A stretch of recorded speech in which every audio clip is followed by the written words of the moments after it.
ಗುರುಭ್ಯೋ ನಮಃ. ಹರಿ ಓಂ. ಸಚ್ಚಾಸ್ತ್ರೋದಿತ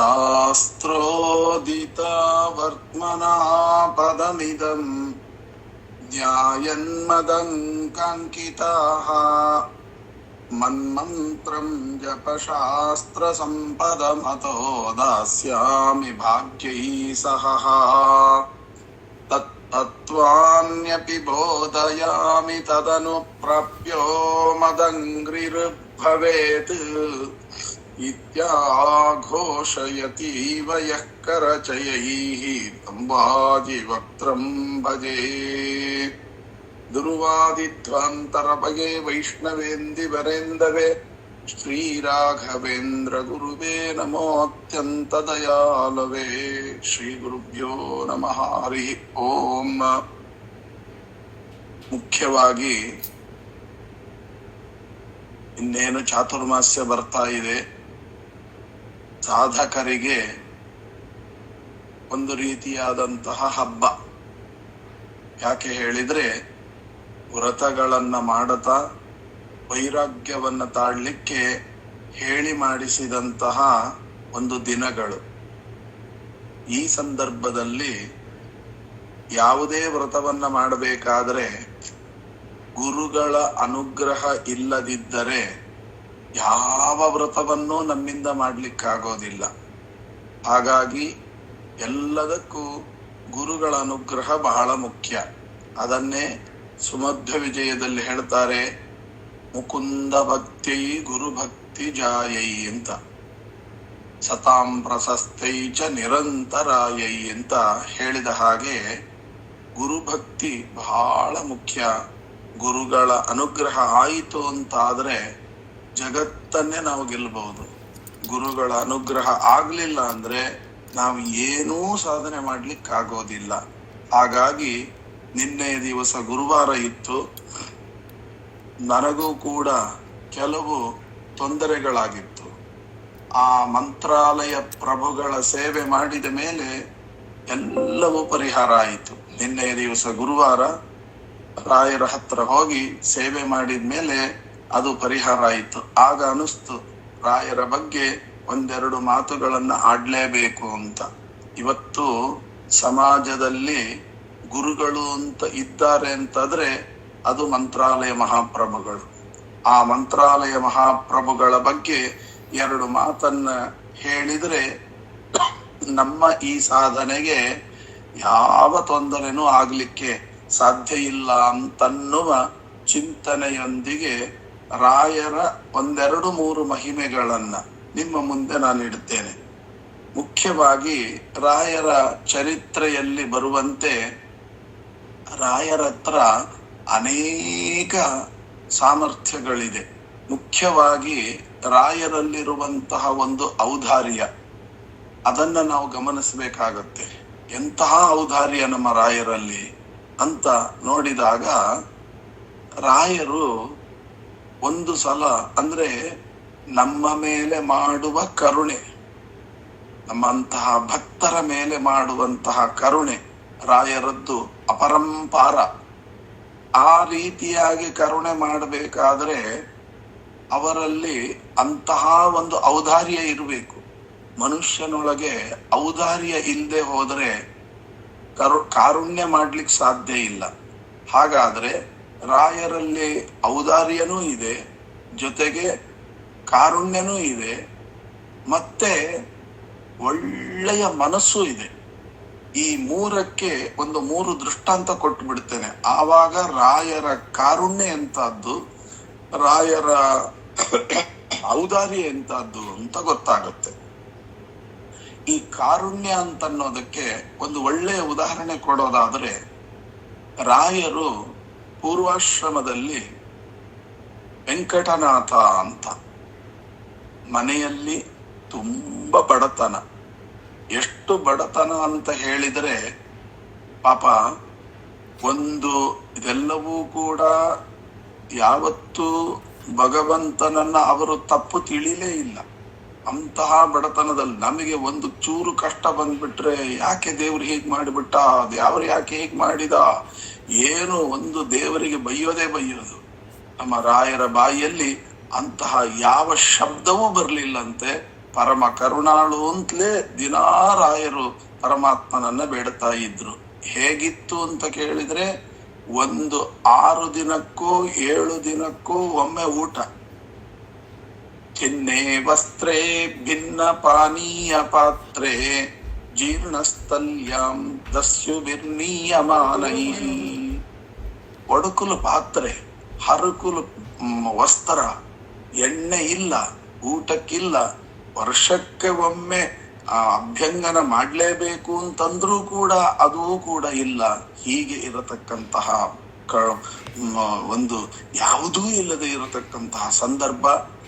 ಆ ಸಂದರ್ಭದಲ್ಲಿ ರಾಯರು ಪಾಠ ಪ್ರವಚನಕ್ಕೆ ಅಂತ ಹೋಗಿದ್ರು. ಆ ಸಂದರ್ಭದಲ್ಲಿ ಮನೆಯಲ್ಲಿ ಮಗು ಅಳ್ತಾ ಇತ್ತು. ಆ ಮಗು ಮನೆಯಲ್ಲಿ ಅಳ್ತಾ ಇದ್ರೆ ಆ ಮಗುಗೆ ಹಾಲು ಬೇಕಾಗಿತ್ತು. ಪಾಪ ಆ ಸರಸ್ವತಿ ಬಾಯಿಯರು ತಾವು ಹಾಲು ತರ್ತೇವೆ ಅಂತ ಹೇಳಿ ಪಕ್ಕದ ಮನೆಯವರ ಮನೆಗೆ, ದೇಸಾಯಿಯವರ ಮನೆಗೆ ಹೋದ್ರು. ಆ ದೇಸಾಯಿಯವರ ಮನೆಗೆ ಹೋದ್ರೆ ಅವರಂದ್ರು, ಅಮ್ಮ ನನ್ನ ಮಗು ಅಳ್ತಾ ಇದೆ, ಒಂಚೂರು ಹಾಲು ಸಿಗ್ಬಹುದಾ ಅಂತ. ಆಯ್ತು ಕೊಡ್ತೇನೆ, ಹೇಗಾದರೂ ಬಂದಿದ್ದೀರಿ, ಒಂಚೂರು ದೇವರ ಉಪಕರಣೆ ಒಂಚೂರು ಬಾಕಿ ಇದೆ, ನನಗೆ ಕೆಲಸಗಳಿದೆ, ಹಾಗಾಗಿ ಇದೊಂಚೂರು ತೊಳೆದು ಕೊಡ್ತೀರಾ ಅಂತ. ಆಯಿತು ಅಂತ 2 ನಿಮಿಷದಲ್ಲಿ ಆ ದೇವರ ಉಪಕರಣೆಯನ್ನ ತೊಳೆದ್ರು. ತೊಳೆದಿದ್ದಕ್ಕೆ, ಅಮ್ಮ ಆ ಮಗುವಿಗೆ ಹಾಲು ತಗೊಂಡು ಹೋಗ್ರಿ, ಒಂದ್ ಸ್ವಲ್ಪ ಅವಲಕ್ಕಿ ಮೊಸರು ಇದೆ ತಗೊಂಡೋಗಿ ಅಂತ ಹೇಳಿ ಅವಲಕ್ಕಿ ಮೊಸರು ಕೊಟ್ರು. ಸರಿ ತಗೊಂಬಂದ್ರು. ತಂದು ಮನೆಯಲ್ಲಿಟ್ರು. ಯಜಮಾನರು ಪಾಠ ಪ್ರವಚನ ಮುಗಿಸ್ಕೊಂಡು ಬಂದಿದ್ದಾರೆ. ಅವರ ಭೋಜನವಾಗಿ 6-7 ದಿನ ಆಗಿದೆ. ಆಗ ಈ ಮಹಾತಾಯಿ, ಸ್ವಾಮಿ ಕೈಕಾಲು ತೊಳ್ಕೊಳ್ಳಿ, 6-7 ದಿನ ಆಗಿದೆ, ವೈಶ್ವಾನರ ಯಜ್ಞ ಆಗಿ, ಈಗ ಒಂದ್ ಸ್ವಲ್ಪ ಅವಲಕ್ಕಿ ಮೊಸರಿದೆ, ಅದನ್ನು ಸ್ವೀಕಾರ ಮಾಡಿ ಅಂತ. ಆಗ ನಾವಾಗಿದ್ರೆ, ಅಬ್ಬಾ 1 ವಾರ ಆಗಿದೆ, ಏನೋ ಒಂದು ಅವಲಕ್ಕಿ ಮೊಸರು ಸಿಕ್ತಲ್ಲ ಅಂತ ತಿಂದ್ಬಿಡ್ತಿದ್ವೇನೋ. ನಮ್ಮ ರಾಯರ ಕಾರುಣ್ಯ ಎಂಥದ್ದು ಅಂತ ಕೇಳಿದ್ರೆ, ಅವರು ಅದನ್ನ ಮುಟ್ಲೇ ಇಲ್ಲ. ಏನ್ ಹೇಳಿದ್ರು? ಇದನ್ನು ಯಾರು ಕೊಟ್ರು? ಅವ್ರು ಕೇಳಿದ ಮೊದಲನೇ ಪ್ರಶ್ನೆ, ಇದನ್ನು ಯಾರು ಕೊಟ್ರು? ಇಂಥವ್ರು ಕೊಟ್ರು. ಯಾಕೆ ಕೊಟ್ರು? ಇಲ್ಲ, ಹೀಗೀಗ ಹಾಲು ಕೇಳಲಿಕ್ಕೆ ಹೋಗಿದ್ದೆ, ದೇವರ ಉಪಕರಣೆ ತೊಳಿ ಅಂದ್ರು, ತೊಳೆದೆ, ಅದಕ್ಕೋಸ್ಕರ ಕೊಟ್ರು ಅಂತ. ನಮ್ಮ ರಾಯರ ಕಾರುಣ್ಯ ಎಂತಹದ್ದು ಅಂದ್ರೆ, ಆ ಕ್ಷಣದಲ್ಲಿ ರಾಯರು ಹೇಳಿದ ಮಾತು, ಇದನ್ನು ವಾಪಸ್ ಕೊಟ್ಟು ಬಾ ಅಂತ. ನೋಡಿ, 6-7 ದಿನದಿಂದ ಹೊಟ್ಟೆಗೆ ಏನೂ ಇಲ್ಲ, ಅವಲಕ್ಕಿ ಮೊಸರು ದೇವರು ತಾನಾಗೆ ಕೊಟ್ಟಿದ್ದಾನೆ, ಅದನ್ನು ವಾಪಸ್ ಕೊಟ್ಟು ಬಾ ಅಂತ. ಇವಳು ಏನೂ ಮಾತನಾಡ್ಲಿಲ್ಲ. ಸರಸ್ವತಿ ಬಾಯಿಯವರು ತಗೊಂಡು ಹೋಗಿ ಹಾಲು, ಇದು ಅವಲಕ್ಕಿ ಮೊಸರನ್ನ ವಾಪಸ್, ಬೇಡ ನಮ್ಮ ಯಜಮಾನರಿಗೆ ಇಷ್ಟ ಆಗೋದಿಲ್ಲ, ತಗೊಳ್ಳಿ ಅಂತ ಹೇಳಿ ಕೊಟ್ರು. ವಾಪಸ್ ಬಂದ್ಬಿಟ್ರು. ಆಮೇಲೆ ನೋಡಿ, ರಾಯರು ಅಂದ್ರೆ ಪೂರ್ವಾಶ್ರಮದ ವೆಂಕಟನಾಥ ಅವರು ಕೇಳ್ತಾ ಇದ್ದಾರೆ, ಸರಸ್ವತಿ, ನಾನು ಈ ರೀತಿಯಾಗಿ ನೀನು ಕಷ್ಟಪಟ್ಟು ತಂದಂತಹ ಅವಲಕ್ಕಿ ಮೊಸರನ್ನ ವಾಪಸ್ ಕೊಟ್ಟು ಬಾ ಅಂತ ಹೇಳಿದೆ, ನಿನಗೇನಾದ್ರೂ ಬೇಜಾರಾಯಿತಾ ಅಂತ. ಆಗ ಆ ಸರಸ್ವತಿ ಬಾಯಿಯವರ ಬಾಯಿಯಲ್ಲಿ ಬರುವ ಮಾತು ಏನು ಅಂತಂದ್ರೆ, ಸ್ವಾಮಿ, ನಿಮ್ಮನ್ನ ನಾನು ಯಾವತ್ತೂ ತಪ್ಪು ತಿಳಿದಿಲ್ಲ, ಯಾವತ್ತೂ ತಪ್ಪು ತಿಳಿದಿಲ್ಲ. ನೀವು ಏನೇ ಹೇಳಿದ್ರೂ ಕೂಡ ಅದು ನನ್ನ ಒಳ್ಳೆದಕ್ಕೆ, ನನ್ನ ಕ್ಷೇಮಕ್ಕೆ ನೀವು ಹೇಳ್ತಾ ಇದ್ದೀರಿ ಅಂತಲೇ ತಿಳಿದು ಬಾಳುವವಳು. ಯಾವತ್ತೂ ನಿಮ್ಮನ್ನ ಬೇರೆ ದೃಷ್ಟಿ ನಾನು ಕಂಡವಳೇ ಅಲ್ಲ. ಹಾಗಾಗಿ ನನಗೆ ಯಾಕ್ರೆ ಈ ರೀತಿಯಾದ ಯೋಚನೆ ಬರುತ್ತೆ? ನೀವೇನೇ ಹೇಳಿದ್ರು ಒಳ್ಳೇದು, ನನಗೆ ತಿಳ್ಕೊಳ್ಬೇಕಾದ ಅವಶ್ಯಕತೆನೂ ಇಲ್ಲ, ನೀವು ಹೇಳೋದಾದ್ರೆ ಹೇಳಿ ಅಂತಂದು. ಆಗ ನಿನಗೆ ಇಲ್ಲದೆ ಇರ್ಬೋದು, ನನಗುಂಟು, ನಾನು ಹೇಳ್ತೇನೆ ಕೇಳು. ಏನದು ಅಂತ ಕೇಳಿದಾಗ, ನೀನು ಆ ಅವಲಕ್ಕಿ ಮೊಸರನ್ನ ಯಾಕೆ ತಂದಿ ಅಂತ ಕೇಳಿದಾಗ, ನೀನು ದೇವರ ಪಾತ್ರೆಯನ್ನು ತೊಳೆದದ್ದಕ್ಕೆ, ಉಪಕರಣೆ ತೊಳೆದದ್ದಕ್ಕೆ ಅವರು ನಿನಗೆ ಅವಲಕ್ಕಿ ಮೊಸರು ಕೊಟ್ರು ಅಂತ ಹೇಳಿದ್ರಲ್ಲ, ಅದಕ್ಕೋಸ್ಕರ ಅದನ್ನು ವಾಪಸ್ ಕೊಟ್ಟು ಬಾ ಅಂತ ಹೇಳಿದೆ. ಯಾಕೆ ಅಂತ ನೀನು ಕೇಳಬಹುದು. ಆ ದೇವರ ಪಾತ್ರೆಯನ್ನ ತೊಳೆದರೆ, ದೇವರ ಉಪಕರಣೆಯನ್ನ ತೊಳೆದರೆ ಎಷ್ಟು ದೊಡ್ಡ ಪುಣ್ಯ ಬರುತ್ತೆ ಅಂತಂದ್ರೆ, ಅದಕ್ಕೆ ನಿಜವಾಗಿಯೂ ಕೂಡ ಮೋಕ್ಷ ಕೊಟ್ರು ಅದಕ್ಕೆ ಸಮ ಅಲ್ಲ ಅಂತನ್ನುವ ಮಾತು ಬರೀತಾರೆ. ಮೋಕ್ಷ ಕೊಟ್ರು ಆ ದೇವರ ಉಪಕರಣೆ ತೊಳೆಯೋದಕ್ಕೆ ಬರುವ ಪುಣ್ಯ ಅದಕ್ಕೆ ಸಾಟಿಯೇ ಇಲ್ಲ. ಅಂತಹ ಪುಣ್ಯ ದೇವರು ನಿನಗೆ ಒದಗಿಸಿಕೊಟ್ಟಾಗ ಆ ಪುಣ್ಯವನ್ನ ಕೇವಲ ಅವಲಕ್ಕಿ ಮೊಸರಿನೊಳಗೆ ನೀನೆಲ್ಲಿ ಕಳ್ಕೊಳ್ತೀಯೋ ಅಂತನ್ನುವ ಕಳಕಳಿಯಿಂದ ಅದನ್ನು ವಾಪಸ್ ಕೊಟ್ಟು ಬಾ ಅಂತಂದೆ. ನನಗೇನೋ ಒಂದು ದಿನದ ವೈಶ್ವಾನರ ಯಜ್ಞ ಆಗ್ತಿತ್ತು, ಆದರೂ ಕೂಡ ನಿನಗೆ ಅಂತಹ ಪುಣ್ಯ ಕೈ ತಪ್ಪಬಾರದು ಅನ್ನುವುದಕ್ಕಾಗಿ ಅದನ್ನು ವಾಪಸ್ ಕೊಟ್ಟು ಬಾ ಅಂತ ಹೇಳಿದೆ. ಅಂತಹ ಬಡತನದಲ್ಲೂ ಅಂತಹ ವೈಶ್ವಾನರ ಯಜ್ಞವಿಲ್ಲದೆ 6-7 ದಿನಗಳಾಗಿದ್ರು ತನ್ನ ಇದನ್ನ ಬಿಟ್ಟು ಅದನ್ನ ವಾಪಸ್ ಕೊಟ್ಟು ಬಾ ಅಂತ ಹೇಳಿ ಈ ರೀತಿಯಾಗಿ ಅವರಿಗೆ ಬರುವಂತಹ ಪುಣ್ಯವನ್ನ ಕಳ್ಕೊಳ್ಳಿಕ್ಕೆ ಇಷ್ಟಪಡದಿರುವ ರಾಯರ ಕಾರುಣ್ಯ ನಿಜವಾಗಿಯೂ ಕೂಡ ಅಭೂತಪೂರ್ವವಾದದ್ದು. ಅಂತಹ ಸರಸ್ವತಿ ಬಾಯರು ಆ ಕ್ಷಣದಲ್ಲೇ 2 ಕಣ್ಣುಗಳಿಂದ ದಳ ದಳ ದಳ ದಳ ಅಂತ ಆನಂದ ಬಾಷ್ಪವನ್ನು ಸುರಿಸ್ತಾ ಅವರ ಕಾಲ ಮೇಲೆ ಬಿದ್ದಿದ್ದಾರೆ. ಅದಕ್ಕೆ ನೀವು ಹೇಳೋದು ಜಗದ್ಗುರುಗಳು ಅಂತ. ಈ ರೀತಿಯಾಗಿ ಅದ್ಭುತವಾಗಿರತಕ್ಕಂತ ರಾಯರ ಕಾರುಣ್ಯ ನಿಜವಾಗಿಯೂ ಅದ್ಭುತವಾಗಿರತಕ್ಕಂಥದ್ದು. ಇನ್ನ ಅವರ ಔದಾರ್ಯ ಎಂತಹದ್ದು. ಔದಾರ್ಯ ಅಂತಂದ್ರೆ ಈಗ ನೋಡಿ, ನಮಗೆ ಏನೂ ಇಲ್ದಿದ್ರು ಕೂಡ ನಾವು ಬಾಚಿಕೊಳ್ಳುವಂತಹ ಜಾಯಮಾನದವರು. ಉದಾಹರಣೆಗೆ ನಿಮ್ಗೆ ಹೇಳಬೇಕು ಅಂತಂದ್ರೆ, ನಮ್ಗೆ ಯಾರು ಇನ್ನು ಹೆಸರು ಕೊಟ್ಟಿಲ್ಲ, ಆದರೂ ಕೂಡ ನಾವು ಯಾರು ಗೊತ್ತಾ, ನಾನು ಇಂಥವರ ಶಿಷ್ಯ, ನಾನಿಂಥವರ ಮಗ, ನಾನಿಂಥವನು, ನನ್ನ ಇಂತಹ ಕುಲ, ಏನು ಹೇಳಿದ್ದು ಅದರಲ್ಲಿ ಅರ್ಥವೇ ಇರಲ್ಲ, ಆದರೂ ಹೇಳ್ತೇವೆ. ನಮ್ಮ ರಾಯರನ್ನ ನೋಡಿ ನಾವು ಕಲಿಬೇಕು. ಅದಕ್ಕೆ ದಿನಾ ರಾಯರ ಚರಿತ್ರೆ ಕೇಳಿದ್ರೆ ನಮ್ಮ ಜೀವನ ಪಾವನ ಯಾಕಾಗುತ್ತೆ ಅಂತಂದ್ರೆ, ಆ ಬರೀ ಕತೆ ಕೇಳೋದಲ್ಲ, ನಮ್ಮ ಜೀವನದಲ್ಲಿ ನಾವು ಏನು ಮಾಡ್ತಾ ಇದ್ದೀವಿ ಅನ್ನೋದನ್ನ ನೋಡಿ ತಿದ್ದುಪಡಿ ಮಾಡಿಕೊಳ್ಳಿಕ್ಕೆ ಸರಿಯಾದ ವ್ಯಕ್ತಿ ಅಂತ ನಮ್ಮ ರಾಯ. ಅವರ ಚರಿತ್ರೆ ಕೇಳ್ತಾ ಇದ್ರೆ, ದಿನ ಒಂದು ಚರಿತ್ರೆ ಕೇಳ್ತಾ ಇದ್ರೆ ನಿಮ್ಮ ಜೀವನವೇ ಪಾವನವಾಗಿ ಹೋಗುತ್ತೆ. ಒಂದು ಉದಾಹರಣೆ ಕೊಡಬೇಕಾದ್ರೆ, ರಾಯರು ಒಂದು ನದಿ ದಂಡೆ ಮೇಲೆ ಕೂತಿರ್ತಾರೆ. ನದಿ ದಂಡೆ ಮೇಲೆ ಕೂತಿದ್ರೆ ಆ ನದಿ ದಾಟಬೇಕಾಗಿದೆ. ಹರಿಗೋಲು ಹಾಕುವವನು ಹರಿಗೋಲು ಹಾಕ್ತಾ ಇದ್ದಾನೆ. ಇವರು ದಂಡೆಯಲ್ಲಿ ಕೂತು ಆನ್ಹಿಕ ಮಾಡ್ತಾ ಕೂತಿದ್ದಾರೆ.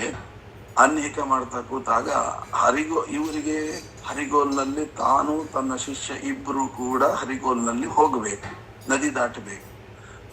ಆ ಹರಿಗೋಲ್ ಹಾಕೋವನಿಗೆ ಇವ್ರು ಈಗ ಬರ್ತಾರೆ, ಯಾಕೋ ಆನ್ಹಿಕ ಮುಗುದಿಲ್ಲ ಅಂತ ಕಾಣುತ್ತೆ ಅವರದ್ದು, ಅದು ಮುಗಿಸ್ಕೊಂಡು ಬರ್ತಾರೇನೋ, ಸರಿ ಹೋಗೋಣ, ಈ ಟ್ರಿಪ್ ಅಲ್ದಿದ್ರೆ ಏನಂತೆ, ಮುಂದಿನ ಪ್ರಯಾಣದಲ್ಲಿ ಅವರು ಬರಬಹುದು ಹಾಗೆ ಅಂತ ತಿಳಿದುಕೊಂಡು ಅವನು ಹಾಗೆ ಹೋದ. ಮತ್ತೆ ತಿರ್ಗ 2ನೇ ಪ್ರಯಾಣವನ್ನ ಬೆಳೆಸಲಿಕ್ಕೆ ತಯಾರಾದ. ಆವಾಗ ನೋಡಿದ ಇನ್ನೂ ಇವರು ತಯಾರಾಗಿಲ್ಲ, ಸರಿ ಬಿಟ್ಟ, 3ನೇ ಪ್ರಯಾಣಕ್ಕೆ ಬರ್ತಾರೆ ಅಂತ ತಿಳ್ಕೊಂಡ, ಮತ್ತೆ ಹೋದ, ಮತ್ತೆ ತಿರ್ಗ ಬಂದ. ಕೊನೆಯ ಪ್ರಯಾಣ. ಆಗ ಹೇಳ್ತಾನೆ ಹರಿಗೋಲ್ನವನು, ಬಾಯಿ ಬಿಟ್ಟು ಹೇಳ್ತಾನೆ, ಸ್ವಾಮಿ ಇದು ಕೊನೆಯ ಪ್ರಯಾಣ, ಇನ್ನು ಮೇಲೆ ವಾಪಸ್ ಬರೋದಿಲ್ಲ, ಇನ್ನು ನಾಳೆನೆ ಬರೋದಾದ್ರೆ ಈಗ್ಲೇ ಬಂದ್ಬಿಡಿ, ಬೆಳಿಗ್ಗೆಯಿಂದ ನೋಡ್ತಾ ಇದ್ದೀನಿ ನೀವು ಬರಬೇಕು ಅಂತ ಉಂಟು, ಆದ್ರೆ ಬರ್ತಾ ಇಲ್ಲ, ಆನ್ಹಿಕ ಮಾಡ್ತಾ ಕೂತಿದ್ದೀರಾ, ಬನ್ನಿ ಬೇಗ ಅಂತ. ಆವಾಗ ಆ ವೆಂಕಟನಾಥ, ಪೂರ್ವಾಶ್ರಮದ ವೆಂಕಟನಾಥ ಅವರು ಹೇಳ್ತಾರೆ, ಇಲ್ಲಪ್ಪ ಬರ್ಬೇಕು ಅಂತ ಇದೆ, ಆದ್ರೆ ಆ ಇಬ್ಬರಿಗೆ ಕೊಡುವಷ್ಟು ಕರ ನನ್ನಲ್ಲಿ ಇಲ್ಲ, ಅದಕ್ಕೆ ಹಣ ಕೊಡ್ಬೇಕಲ್ವಾ, ಇಬ್ಬರಿಗೆ ಆಗುವಷ್ಟು ಹಣ ಕೊಡುವಷ್ಟು ನನ್ನ ಹತ್ರ ಇಲ್ಲ, ಅದಕ್ಕೆ ಯೋಚನೆ ಮಾಡ್ತಾ ಇದ್ದೀನಿ ಅಷ್ಟೇ ಹೊರತು ಬರಬಾರ್ದು ಅಂತ ಏನಿಲ್ವಪ್ಪ ಅಂತ. ಆಗ ಓಹೋ, ನಿಮ್ಮನ್ನ ಉಚಿತವಾಗಿ ಕರ್ಕೊಂಡು ಹೋಗ್ಲಿಕ್ಕೆ ನೀವೇನು ಮಹಾಭಾಷ್ಯ ವೆಂಕಣ್ಣ ಭಟ್ರಾ ಅಂತ ಹರಿಗೋಲು ಹಾಕುವವನ ಬಾಯಿಯಿಂದ ಉದ್ಗಾರ ಬಂದಿದೆ. ಆಯ್ತಪ್ಪ, ಹಾಗಾದ್ರೆ ಬೇಡ ಬಿಡು ಅಂತ ವಾಪಸ್ ಬಂದು.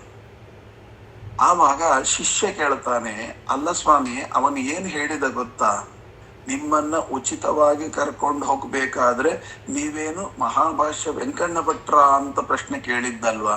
ಹೌದು, ಅದು ನಾನೇ ಅಂತ ಹೇಳಿಬಿಟ್ಟಿದ್ರೆ ಉಚಿತವಾಗಿ ಕರ್ಕೊಂಡು ಹೋಗ್ತಿದ್ರಲ್ವಾ, ಯಾಕೆ ನೀವು ನಾನೇ ಅಂತ ಹೇಳಲಿಲ್ಲ? ಆಗ ರಾಯರು ಹೇಳ್ತಾರೆ, ಅಪ್ಪ, ಈ ಗುರುಗಳು, ನಮ್ಮ ಗುರುಗಳಾಗಿರತಕ್ಕಂಥ ಸುಧೀಂದ್ರ ತೀರ್ಥರು ನನಗೆ ಕೊಟ್ಟಿರತಕ್ಕಂತಹದ್ದು, ನನಗೆ ಮಹಾಭಾಷ್ಯ ವೆಂಕಣ್ಣ ಭಟ್ಟ ಅಂತನ್ನುವ ಹೆಸರು ಎಷ್ಟು ಅದ್ಭುತ ಅಂತಂದ್ರೆ, ಒಬ್ಬ ಹರಿಗೋಲು ಹಾಕುವವನ ದೃಷ್ಟಿಯಲ್ಲೂ ಕೂಡ ಈ ಮಹಾಭಾಷ್ಯ ವೆಂಕಣ್ಣ ಭಟ್ಟ ಅಂದ್ರೆ ಅದು ಅತಿ ಎತ್ತರದಲ್ಲಿರ್ತಕ್ಕಂಥ ಹೆಸರು ಅವನ ದೃಷ್ಟಿಯಲ್ಲಿ. ಅದು ನಾನೇ ಅಂತ ಹೇಳಿಬಿಟ್ಟಿದ್ರೆ ಓ ನೀವಾ ಅಂತ ತಲೆಯಿಂದ ಪಾದದವರೆಗೆ ಒಮ್ಮೆ ನೋಡಿಬಿಟ್ಟ ಅಂತ ತಿಳ್ಕೊ. ಆಗ ಗುರುಗಳು ಕೊಟ್ಟಿರ್ತಕ್ಕಂತಹ ಹೆಸರು ನಿಜವಾಗಿಯೂ ಕೂಡ ಮಣ್ಣು ಪಾಲಾಗಿ ಹೋಗ್ತಾ ಇತ್ತು. ಗುರುಗಳು ಕೊಟ್ಟಿರ್ತಕ್ಕಂತಹ ಹೆಸರು ಅದು ಹಾಗೆ ಎತ್ತರದಲ್ಲೇ ಇರಬೇಕೇ ಹೊರತು ಯಾವತ್ತೂ ಅದನ್ನ ಕೆಳಮಟ್ಟಕ್ಕೆ ತರಬಾರದು, ಎತ್ತರದಲ್ಲೇ ಇಟ್ಟು ಸಾಕಬೇಕು. ಅದು ನನ್ನ ಭಾವನೆ. ಆದ್ದರಿಂದ ಅವನಿಗೆ ನಾನು ಮಹಾಭಾಷ್ಯ ವೆಂಕಣ್ಣ ಭಟ್ಟ ಅಂತ ಗೊತ್ತಿಲ್ದಿದ್ರೂ ಪರವಾಗಿಲ್ಲ, ಆ ಹೆಸರಿಗೊಂದು ಗೌರವ ಇದೆಯಲ್ಲ, ಆ ಗೌರವ ಹಾಗೇ ಇರ್ಲಿ, ಇದೇ ನಾನು ಗುರುಗಳಿಗೆ ಕೊಡುವ ಗೌರವ ಅಂತ. ಇಷ್ಟು ರಾಯರ ಜೀವನ ಚರಿತ್ರೆ ನೋಡಿದಾಗ ನಾವು ಸಣ್ಣ ಸಣ್ಣ ವಿಷಯಗಳಿಗೆ ಎಷ್ಟು ಹಾರಾಡ್ತೇವೆ. ನಾನು ಏನು ನೋಡ್ಬೇಕು, ಮನೆ ಮುಂದೆ ಒಂದು ಡಿಗ್ರಿಯನ್ನು ಹಾಕೊಳ್ತಾನೆ, ನಾನು ಯಾರು, ಎಮ್ಮೆ, ಅದು ಇದು, ಒಂದು 50 ಡಿಗ್ರಿ. ಅವನು ಹೇಳ್ತಾನೆ ನನ್ನ ಹೆಸರು ಬೇಕಾದ್ರೆ ಚಿಕ್ಕದಿದ್ರು ಪರವಾಗಿಲ್ಲ, ಡಿಗ್ರಿ ದೊಡ್ಡದು ಇರಬೇಕು ಅಂತ. ರಾಯರ ಡಿಗ್ರಿಯ ಮುಂದೆ ನಮ್ಮ ಡಿಗ್ರಿ ಏನೂ ಅಲ್ಲ. ನಿಜವಾಗಿ ರಾಯರ ಜೀವನ ಚರಿತ್ರೆ ನೋಡಿದಾಗ ನಮ್ಗೆ ಗೊತ್ತಾಗುತ್ತೆ, ನಾವು ಹೆಸರು ಹೆಸರು ಹೆಸರು ಅಂತ ಸಾಯ್ತೇವೆ, ಅದು ಪ್ರಯೋಜನ ಇಲ್ಲ. ಹೆಸರಲ್ಲ, ವ್ಯಕ್ತಿತ್ವ ಬೆಳೆಸ್ಕೊಳ್ಬೇಕು. ನಿಜವಾದ ವ್ಯಕ್ತಿತ್ವ ಬೆಳೆಸಿಕೊಂಡಾಗ ಮಾತ್ರ ಅದು ಸಾಧನೆ ಆಗತ್ತೆ. ಹೆಸರನ್ನೇ ಬೆಳೆಸ್ಕೊಂಡು ಏನು, ಯಾರು ಹೊಗಳಿ ನಮಗೆ ಏನಾಗಬೇಕಾಗಿದೆ? ನೀವು ಜಗತ್ತಿನಲ್ಲಿರತಕ್ಕಂತ ಮನುಷ್ಯರನ್ನ ಮೆಚ್ಚಿಸಲಿಕ್ಕೆ ಸಾಧ್ಯವೇ ಇಲ್ಲ. ದಾಸರ ಬಾಯಿಯಲ್ಲೇ ಬರುತ್ತೆ, ಏನು ಹರಿಯೇ ನಿನ್ನನ್ನು ಮೆಚ್ಚಿಸಬಹುದು, ಈ ನರರನ್ನು ಮೆಚ್ಚಿಸುವುದು ಬಹು ಕಷ್ಟ ಅಂತ. ಒಳ್ಳೆ ಹೊಟ್ಟೆ ತುಂಬ ಊಟ ಮಾಡಿದ್ರೆ ಬಕಾಸುರ ಅಂತಾರೆ, ತಿನ್ಲಿಲ್ಲ ಅಂದ್ರೆ ದರಿದ್ರ ಅಂತಾರೆ, ಬಟ್ಟೆ ಉಟ್ಟುಕೊಂಡ್ರೆ ಏನು ಸೊಗಸುಗಾರ ಅಂತಾರೆ, ಹಾಕೊಳ್ಳಿಲ್ಲ ಅಂದ್ರೆ ದರಿದ್ರ ಅಂತಾರೆ, ಹಣ ಸಂಪಾದನೆ ಮಾಡಿದ್ರೆ ಯಾರದೋ ಕೊಳ್ಳೆ ಹೊಡೆದ ಅಂತಾರೆ, ಹಣ ಸಂಪಾದನೆ ಮಾಡ್ಲಿಲ್ಲ ಅಂತಂದ್ರೆ ಏನು ದರಿದ್ರ ಅಂತಾರೆ. ಹೀಗೆ ಹರಿ ನಿನ್ನನ್ನು ಮೆಚ್ಚಿಸಬಹುದು, ಈ ಜನರನ್ನು ಮೆಚ್ಚಿಸುವುದು ಸಾಧ್ಯವೇ ಇಲ್ಲ ಅಂತನ್ನುವಂತಹ ದಾಸರ ವಾಣಿ ನಮ್ಮನ್ನು ಸದಾ ಎಚ್ಚರಿಸ್ತಿರಬೇಕು. ಆದ್ದರಿಂದ ನಾವು ಹೆಸರು ಸಂಪಾದನೆ ಅಲ್ಲ, ಹಣ ಸಂಪಾದನೆ ಅಲ್ಲ, ನಿಮ್ಮ ಆತ್ಮ ಗೌರವ ಬೆಳೆಸ್ಕೊಳ್ಬೇಕು. ಇದು ರಾಯರ ಜೀವನ ಚರಿತ್ರೆಯಿಂದ ನೋಡಿ ಕಲಿಬೇಕಾಗಿರತಕ್ಕಂಥದ್ದು. ನಾವು ಅಧಿಕಾರಕ್ಕಾಗಿ ಎಷ್ಟು ಹಪಹಪಿಸ್ತೇವೆ ಅಂತ ಕೇಳಿದ್ರೆ, ಆ ರಾಯರ ಚರಿತ್ರೆಯಲ್ಲಿ ಮತ್ತೊಂದು ಚರಿತ್ರೆಯನ್ನ ನಾನು ಹೇಳಿ ಇದನ್ನು ಮುಗಿಸ್ತೇನೆ. ಅದರಲ್ಲಿ ಒಂದು ಮಾತು ನಮಗೆ ಬಹಳ ಮುಖ್ಯವಾಗಿರ್ತಕ್ಕಂಥದ್ದು ಅಂದ್ರೆ, ರಾಯರ ಪೂರ್ವಾಶ್ರಮ. ಈ ರಾಯರು ಕರೆದು ಪೂರ್ವಾಶ್ರಮ ಅಲ್ಲ, ಆಶ್ರಮ ಕೊಟ್ಟು ಬಿಟ್ಟಿದ್ದಾರೆ. ರಾಯರಿಗೆ ಆಶ್ರಮವನ್ನು ಕೊಟ್ಟು ರಾಘವೇಂದ್ರ ತೀರ್ಥ ಎಂಬತಕ್ಕಂತಹ ನಾಮಕರಣವನ್ನ ಮಾಡಿಬಿಟ್ಟಿದ್ದಾರೆ. ಇಲ್ಲಿ ಒಂದು ಘಟನೆ ನಡೆದಿದೆ. ಏನು ಅಂದ್ರೆ, ರಾಯರಿಗೆ ಸುಧೀಂದ್ರ ತೀರ್ಥರು ರಾಘವೇಂದ್ರ ತೀರ್ಥ ಎಂಬ ಹೆಸರನ್ನ ಇಟ್ಟು ಆಶ್ರಮ ಕೊಡುವುದಕ್ಕಿಂತ ಪೂರ್ವದಲ್ಲಿ ಇನ್ನೊಬ್ಬ ಯತಿಗಳಿಗೆ, ಜ್ಯೇಷ್ಠ ಯತಿಗಳಿಗೆ ಆಶ್ರಮವನ್ನ ಕೊಟ್ಟಾಗಿತ್ತು. ಅವರ ಹೆಸರು ಯಾದವೇಂದ್ರ ತೀರ್ಥರು ಅಂತ. ಮಹಾವೈರಾಗ್ಯ ಸಂಪನ್ನರು. ನಮ್ಮ ರಾಯರನ್ನ ನೋಡಿ ನಾವು ಕಲಿಬೇಕಾದದ್ದು ಎಷ್ಟಿದೆ ಅಂದ್ರೆ, ಒಂದೊಂದು ಜೀವನ ಚರಿತ್ರೆಯ ಒಂದೊಂದು ಅವಸ್ಥೆಗಳನ್ನ ನೋಡಿ ನಾವು ಕಲಿಬಹುದು. ಎಷ್ಟು ಅದ್ಭುತವಾಗಿರತಕ್ಕಂಥ ವಿಚಾರ ಅಂತಂದ್ರೆ, ಅಲ್ಲಿ ಆ ಕಾಲದಲ್ಲೂ ಕುಹಕಿಗಳು ಇದ್ದೇ ಇರ್ತಾರೆ. ಆವಾಗ ಕೆಲವರು ಯಾದವೇಂದ್ರ ತೀರ್ಥರಿಗೆ ತಲೆ ತುಂಬಿದ್ರು. ಏನು ಅಂತ ನೋಡಿ, ಸ್ವಾಮಿ ಸುಧೀಂದ್ರ ತೀರ್ಥರು ದೇಹತ್ಯಾಗ ಮಾಡಿಬಿಟ್ಟಿದ್ದಾರೆ, ವೃಂದಾವನಸ್ಥರಾಗಿ ಬಿಟ್ಟಿದ್ದಾರೆ. ಹಾಗಾಗಿ ಈಗ ಮುಂದಿನ ರಾಮದೇವರ ಪೂಜೆ ನಡಿಬೇಕು, ನೀವೇ ಮಾಡಬೇಕು, ಉತ್ತರಾಧಿಕಾರಿಗಳು ನೀವೇ, ನಿಮಗೆ ಮೊದಲಿಗೆ ಆಶ್ರಮ ಆಗಿದೆ, ಆದ್ದರಿಂದ ನೀವೇ ತಾನೇ ಅದರ ಉತ್ತರಾಧಿಕಾರಿಗಳು. ಪಾಪ ಅವರು ತಾವು ಧ್ಯಾನಾಸಕ್ತರಾಗಿರತಕ್ಕಂಥ ಸಂದರ್ಭದಲ್ಲಿ ಶಿಷ್ಯರು ಹೇಳೋದು ಹೌದು ಹೌದು ಅಂತಂದ್ರು. ನೋಡಿ, ರಾಯರು ಅಂದ್ರೆ ರಾಘವೇಂದ್ರ ತೀರ್ಥರು ಹೊಂಚ ಹಾಕ್ತಾ ಇದ್ದಾರೆ, ಇಡೀ ಸಾಮ್ರಾಜ್ಯವನ್ನು ಕಬಳಿಸ್ಬೇಕು ಅಂತ. ಆದ್ದರಿಂದ ನೀವು ಯಾವುದೇ ಕಾರಣಕ್ಕೂ ಅವರಿಗೆ ಬಿಟ್ಟು ಕೊಡಬಾರದು, ನೀವೇ ಉತ್ತರಾಧಿಕಾರಿತ್ವವನ್ನು ಸ್ವೀಕಾರ ಮಾಡಬೇಕು, ನೀವೇ ಪೀಠಾಧಿಪತಿಗಳಾಗಬೇಕು, ಸರ್ವತಾ ಅವರಿಗೆ ಮುಟ್ಟಿಸಬಾರದು. ಅವರ ಶಿಷ್ಯಂದ್ರೆಲ್ಲ ಸೇರಿ ಅದನ್ನ ಏನಾದ್ರೂ ಮಾಡಿ ಹೊಂಚ ಹಾಕಿ ತಗೊಳ್ಬೇಕು ಅಂತ ಇದ್ದಾರೆ.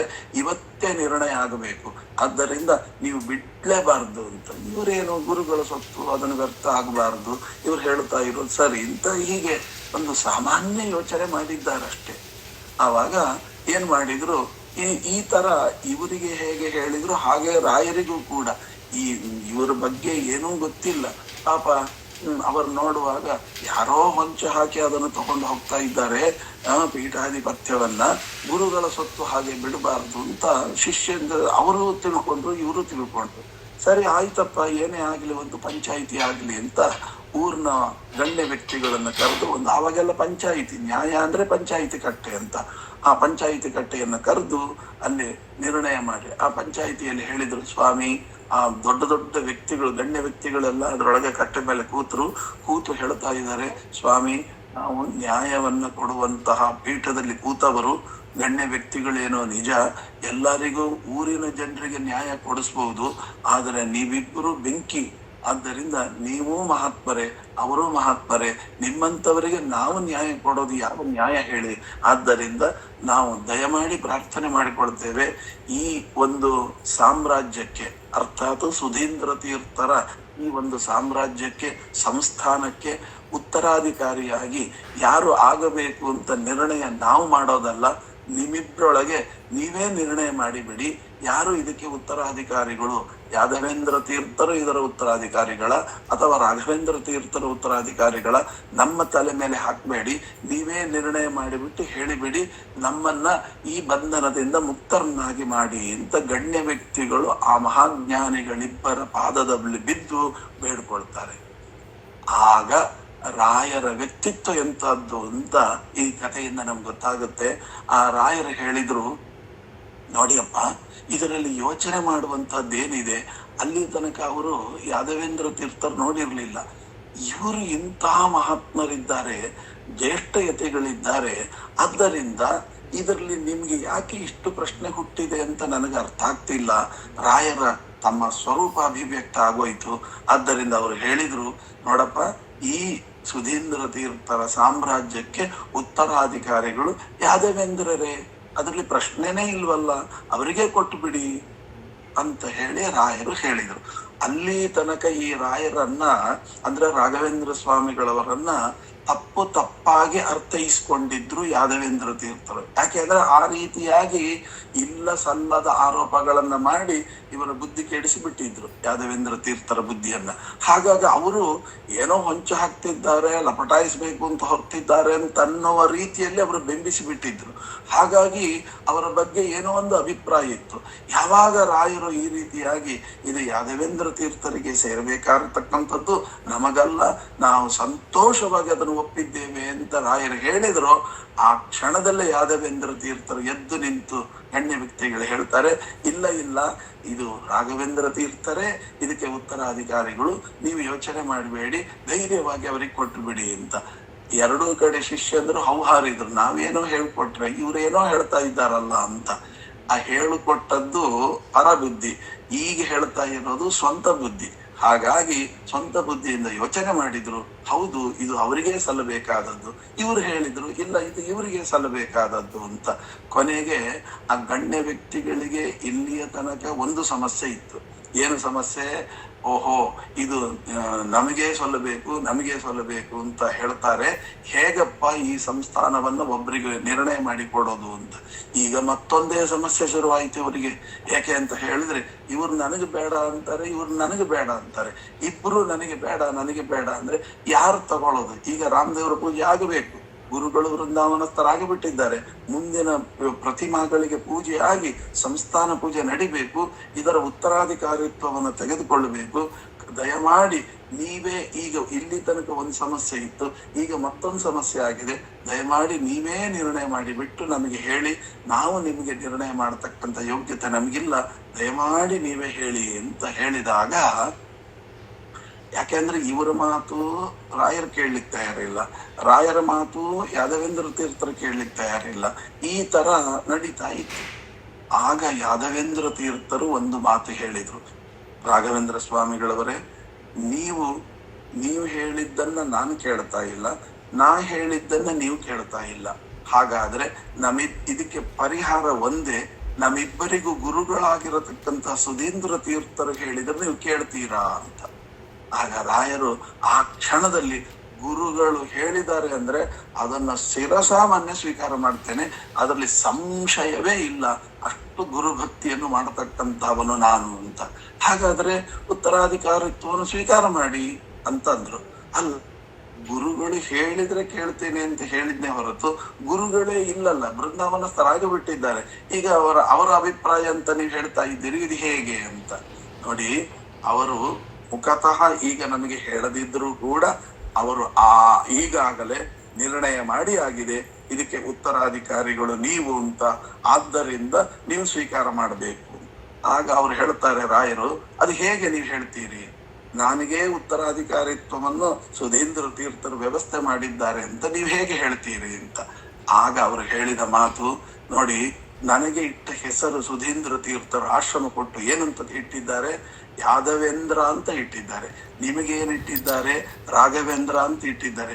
ಹೆಸರಿನ ಒಳಗಡೆ ಗೊತ್ತಾಗೋದಿಲ್ವಾ ಯಾರು ಉತ್ತರಾಧಿಕಾರಿಗಳು ಅಂತ? ಇದಕ್ಕಿಂತ ಸೂಕ್ಷ್ಮತೆ ಬೇಕಾ? ನಮ್ಮ ಗುರುಗಳು ಎಂಥವರು ಅಂದ್ರೆ ಅತಿ ಅತಿ ಅತಿ ಸೂಕ್ಷ್ಮ ಬುದ್ಧಿ ಉಳ್ಳವರು. ಆದ್ದರಿಂದಲೇನೆ ಅವರು ನಮಗೆ ಹೆಸರನ್ನ ಇಟ್ಟು ನಿಮಗೆ ಇದು ಯೋಗ್ಯವಲ್ಲ, ಅವರಿಗೆ ಯೋಗ್ಯ ಅಂತ ಹೇಳಿದ್ದಾರೆ. ಏನ್ ಹಾಗಂದ್ರೆ, ಆಗ ಅವ್ರು ಹೇಳಿದ್ರು, ನನಗೆ ಇಟ್ಟ ಹೆಸರೇನು? ಯಾದವೇಂದ್ರ ಅಂತ. ಯಾದವೇಂದ್ರ ಅಂದ್ರೆ ಯಾರು? ಯದುವಂಶದ ಅಧಿಪತಿ ಅಂತ. ಯಾರು? ಶ್ರೀಕೃಷ್ಣ ಅಂತ ಅರ್ಥ. ನಿಮಗೆ ಇಟ್ಟ ಹೆಸರು ರಾಘವೇಂದ್ರ ಅಂತ, ರಘುವಂಶದ ಅಧಿಪತಿ ಅಂತ. ಶ್ರೀರಾಮಚಂದ್ರನ ಹೆಸರು ನಿಮಗಿಟ್ಟಿದ್ದಾರೆ, ಶ್ರೀಕೃಷ್ಣನ ಹೆಸರು ನನಗಿಟ್ಟಿದ್ದಾರೆ. ಇದರಿಂದೇ ಅವರ ಸೂಕ್ಷ್ಮತೆ ಗೊತ್ತಾಯಿತಲ್ಲ. ಏನು? ಶ್ರೀಕೃಷ್ಣ ಯಾವತ್ತೂ ಕೂಡ ಸಿಂಹಾಸನ ಏರಿದ ರಾಜನಲ್ಲ.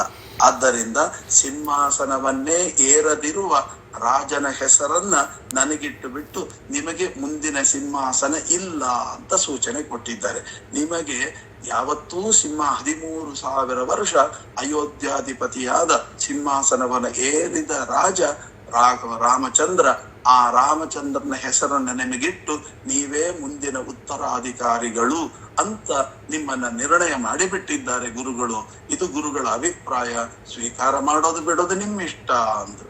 ಆ ಕ್ಷಣದಲ್ಲಿ ರಾಯರು, ಆಯಿತು, ನಾನು ಗುರುಗಳ ಮಾತನ್ನ ಎಂದೂ ಧಿಕ್ಕರಿಸುವುದಿಲ್ಲ ಅಂತ ಗುರುಭಕ್ತಿಯಿಂದ, ಅಷ್ಟು ಗುರುಭಕ್ತಿ ಆಯಿತು ಅಂತ ಹೇಳಿ ಆ ಸಿಂಹಾಸನವನ್ನ ತೆಗೆದುಕೊಂಡು ಅವರ ಬಾಯಿಯಿಂದ ಆ ಕ್ಷಣದಲ್ಲಿ ಗುರುಗಳ ಬಗ್ಗೆ ಬಂದ ಮಾತು ಎಂಥ ಮಾತು! ಕುಶಾಗ್ರ ಮತಯೇ ಭಾನುದ್ವಿತಯೇ ಆರಾಧಿತ ಶ್ರೀಪತಯೇ ಸುಧೀಂದ್ರ ಯತಯೇ ನಮಃ ಅಂತ ಆ ಬಾಯಿಂದ ಬಂದ ಮಾತು ಕುಶಾಗ್ರಮತಿ. ನೋಡಿ, ಬೇರೆ ಯಾವುದೂ ಅವರನ್ನು ಹೊಗಳಲಿಕ್ಕೆ ಮಾತು ಬರಲೇ ಇಲ್ಲ ರಾಯರು ಆ ಗುರುಗಳನ್ನ.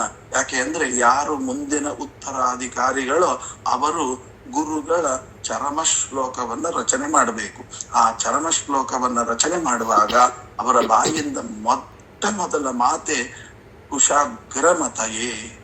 ಅಂದರೆ ಕುಶ ಅಂದ್ರೆ ದರ್ಬೆ, ಅದರ ಅಗ್ರ ಕಣ್ಣಿಗೆ ಕಾಣೋದಿಲ್ಲ, ಅಷ್ಟು ಸೂಕ್ಷ್ಮ. ಕುಶಾಗ್ರ ಮತಯೇ ಎಂಥ ಅದ್ಭುತವಾದದ್ದು ಅಂದ್ರೆ ದರ್ಬೆಯ ತುದಿಯಲ್ಲಿಟ್ಟರೂ ಕೂಡ ಪ್ರಕಾಶಮಾನವಾಗಿರತಕ್ಕಂತ ಅತಿ ಸೂಕ್ಷ್ಮವಾದಂತಹ ಬುದ್ಧಿಗುಳ್ಳವರು ನಮ್ಮ ಗುರುಗಳು ಅಂತ ಹೇಳಿ, ಕುಶಾಗ್ರ ಮತಯೇ ಭಾನುದ್ವಿತಯೇ ಆರಾಧಿತ ಶ್ರೀಪತಯೇ. ಇವತ್ತೇನಾದರೂ ನಾನು ಭಗವಂತನ ಆರಾಧನೆ ಮಾಡ್ತಾ ಇದ್ದೇನೆ ಅಂದ್ರೆ ಅದು ಸುಧೀಂದ್ರ ತೀರ್ಥರೇ ಕಾರಣ. ಅವರ ಅನುಗ್ರಹ ಆಗದ ಹೊರತು ನಮ್ಮಿಂದ ಸಾಧ್ಯ ಇಲ್ಲ ಅಂತ ಹೇಳಿ ಕೈಯಾರೆ ಬಂದಿರತಕ್ಕಂಥ ಸಿಂಹಾಸನವನ್ನು ತ್ಯಾಗ ಮಾಡ್ಲಿಕ್ಕೂ ರೆಡಿ ಆಗದಂತಹ ರಾಘವೇಂದ್ರ ಸ್ವಾಮಿಗಳವರಿಗೆ ನೋಡಿ, ನಾವಾಗಿದ್ರೆ ಸಿಂಹಾಸನ ತಪ್ಪಿ ಹೋಗುತ್ತೆ ಅಂತ ಏನು ಹೊಡೆದಾಟ ಬಡದಾಟ ಮಾಡ್ತೇವೆ. ಇವರು ಬೇಡ ಅಂತ ಬಿಟ್ಟರು ಕೂಡ ಆ ಆಧಿಪತ್ಯ ಅನ್ನೋದು ಇವ್ರನ್ನ ಹುಡುಕೊಂಡು ಬಂದು ಸಿಂಹಾಸನದಲ್ಲಿ ಕೂಡಿಸಿದೆ. ಅಂತಹ ಇವತ್ತು ಸಿಂಹಾಸನದಲ್ಲಿ ಕೂತಿರತಕ್ಕಂತ ಮಹಾನುಭಾವರು ನಮ್ಮ ಪ್ರಹ್ಲಾದರಾಜರ ಅವತಾರರಾಗಿರತಕ್ಕಂತಹ. ಇಡೀ ಜೀವಮಾನದಲ್ಲಿ ತಾವು ಹುಡುಕೊಂಡು ಹೋಗಿಲ್ಲ, ಆ ಆಧಿಪತ್ಯವೇ ಇವರನ್ನು ಹುಡುಕೊಂಡು ಬಂದಿದೆ. ಜೀವನದಲ್ಲಿ ನೋಡ್ಬೋದು, ಪ್ರಹ್ಲಾದರಾಜರು ಯಾವತ್ತೂ ಕೂಡ ನನ್ನನ್ನ ವಿಷದಿಂದ ರಕ್ಷಿಸು, ಪರ್ವತದಿಂದ ಕೆಳಗೆ ಬೆಳೆಸಿದಾಗ ರಕ್ಷಿಸು, ಆನೆಯಿಂದ ತುಳಿಸುವಾಗ ರಕ್ಷಿಸು, ಬೆಂಕಿಯಿಂದ ರಕ್ಷಿಸು ಯಾವತ್ತೂ ಕೇಳಲಿಲ್ಲ. ಆದ್ರೆ ಎಲ್ಲವನ್ನೂ ದೇವರು ಕೊಟ್ಟ, ಕೇಳದೇನೆ ಕೊಟ್ಟ. ಹಾಗೇನೆ ಈ ಸಿಂಹಾಸನಾಧಿಪತ್ಯವನ್ನ ಯಾವತ್ತೂ ಕೇಳಲಿಲ್ಲ.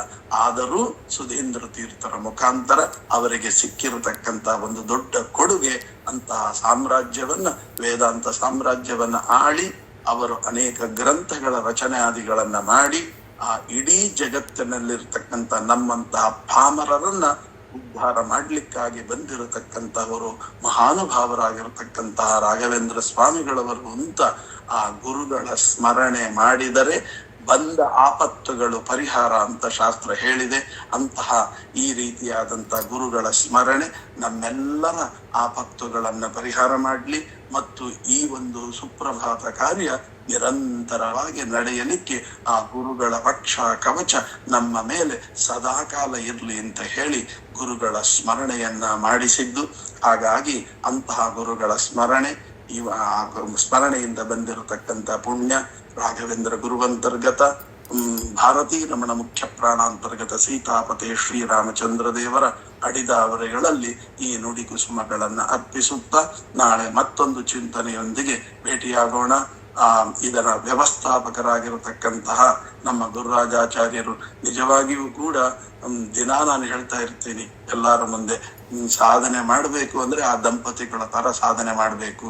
ಎಂತಹ ಅದ್ಭುತವಾದದ್ದು, ಸರ್ವಸ್ವವನ್ನು ತ್ಯಾಗ ಮಾಡಿ ಏನು ಎಂಜಾಯ್ ಮಾಡಬಹುದಾಗಿತ್ತು ರಿಟೈರ್ಮೆಂಟ್ ಲೈಫ್ ಅನ್ನ, ಅದನ್ನೆಲ್ಲವನ್ನು ಕೂಡ ಬಿಟ್ಟು ಇಲ್ಲಿ ಉಡುಪಿಯಲ್ಲಿ 2 ವರ್ಷಗಳ ಕಾಲ ಪರ್ಯಾಯದಲ್ಲಿ ನಿಂತು ಇಡೀ ಸುಪ್ರಭಾತ ಕಾರ್ಯವನ್ನು ನೋಡಿಕೊಂಡಿರತಕ್ಕಂತಹ ಭಜನಾದಿಗಳನ್ನ ನೋಡಿಕೊಂಡಿರ್ತಕ್ಕಂತಹ ದೊಡ್ಡ ಸಾಧನೆ ಮಾಡಿರ್ತಕ್ಕಂತಹವರು. ಆದ್ದರಿಂದ ಫಲಿಮಾರು ಸ್ವಾಮಿಗಳು ಅವರಲ್ಲಿರ್ತಕ್ಕಂತಹ ಸಾಧನಾ ದೃಷ್ಟಿಯನ್ನ ಗಮನಿಸಿ ಅವರಿಗೆ ಪರಮಾನುಗ್ರಹವನ್ನ ಮಾಡಿದ್ದಾರೆ. ಅಂತಹ ಅವರ ಮಾರ್ಗದರ್ಶನದಲ್ಲಿ ನಡೆಯತಕ್ಕಂತಹದ್ದು ಮತ್ತು ವಿಜಯಲಕ್ಷ್ಮಿಯವರು ದಿನಾ ನೋಡ್ತಾ ಇದ್ದೀನಿ ಒಂದೊಂದು ಪದಗಳಿಗೂ ಅರ್ಥವನ್ನ ಹೇಳುತ್ತಾ. ಇಷ್ಟು ಜನರನ್ನು ಒಗ್ಗೂಡಿಸುವುದು ತುಂಬಾ ಕಷ್ಟ ಅಂತ ಅದರಲ್ಲಿ ಇಂತಹ ಒಂದು ಸಾಮಾಜಿಕ ಜಾಲತಾಣದಲ್ಲಿ ಸಿಲುಕು ಹಾಕೊಂಡಿರ್ತಕ್ಕಂಥ ಯುವ ಜನಾಂಗವನ್ನ ಹೊಡೆದೆಬ್ಬಿಸಿ ಈ ಸುಪ್ರಭಾತ ಕಾರ್ಯದಲ್ಲಿ ಬೆಳಗಿನ ಜಾವದಲ್ಲಿ ಎಬ್ಬಿಸಿ ಮಾಡುವಂತಹದ್ದು ದೊಡ್ಡ ಸಾಧನೆ. ಅಂತಹ ಸಾಧನೆಯನ್ನ ಅವರ ಕೈಯಿಂದ ಭಗವಂತ ಮಾಡಿಸಿ ನಿಮ್ಮೆಲ್ಲರಿಗೂ ಕೂಡ ಮಾಡಿಸಿ ಹರಿವಾಯುಗಳ ಅನುಗ್ರಹ ಸದಾ ಉಂಟಾಗಲಿ ಅಂತ ಹೇಳಿ ಪ್ರಾರ್ಥನೆ ಮಾಡಿಕೊಳ್ತಾ ಶ್ರೀಕೃಷ್ಣ ಅರ್ಪಣಮಸ್ತು. ಧನ್ಯೋಸ್ಮಿ ಆಚಾರ್ಯ.